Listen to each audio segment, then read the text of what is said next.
How you doing again? This is Chief Joe Dixon, Gainesville Fire Chief, and I'm here with, I'm gonna let him introduce himself, but I'll tell you this, he's the chair of the Black Chief Officer Committee. He's been from its inception, I believe, in 1986, right? Been a part of it, and under his leadership, this organization has grown, and we're looking at 2021 being one of the best years that we've had. So Chief, how have you been able to just first introduce yourself, because I know I won't do you justice, but how have you been able to continue doing the job that you do at the top, staying connected for so long, sir?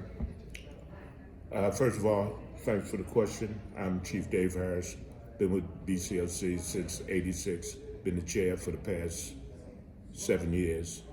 And to answer your question, keeping it together is keeping engaged with the chiefs in the community and also with our sponsors and our partners, because they're the ones that really make this happen. Without their input and their funding, we wouldn't be able to do what we do.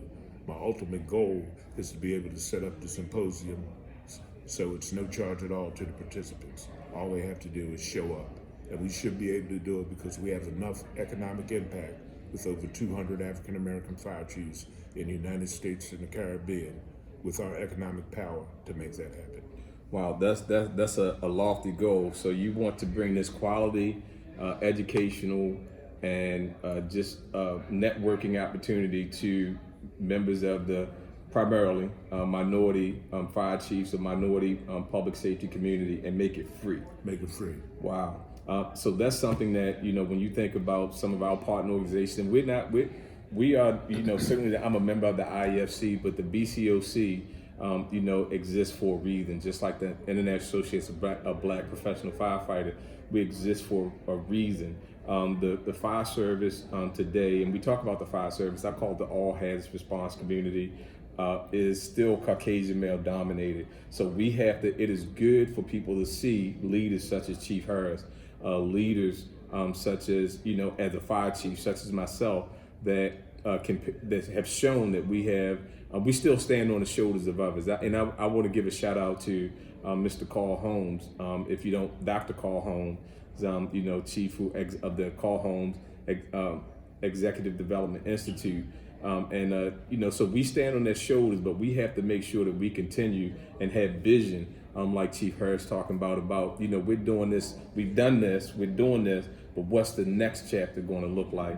And, building leaders for the future. So if you were to have something to say, Mr. Chair, we don't want to hold you too long, to young men and women that aspire to be fire chiefs right now, coming and especially to be leaders in the fire service, what advice would you give them to be successful, sir?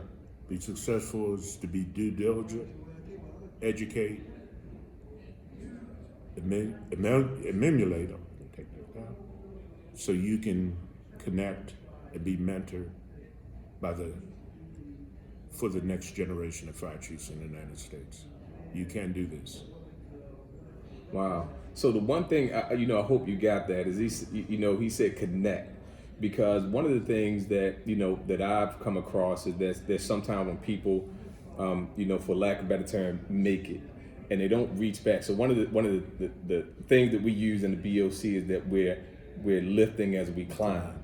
And it's important for you to connect. So you may not be able to do it all yourself, but there's someone else that will either push you or pull you to success.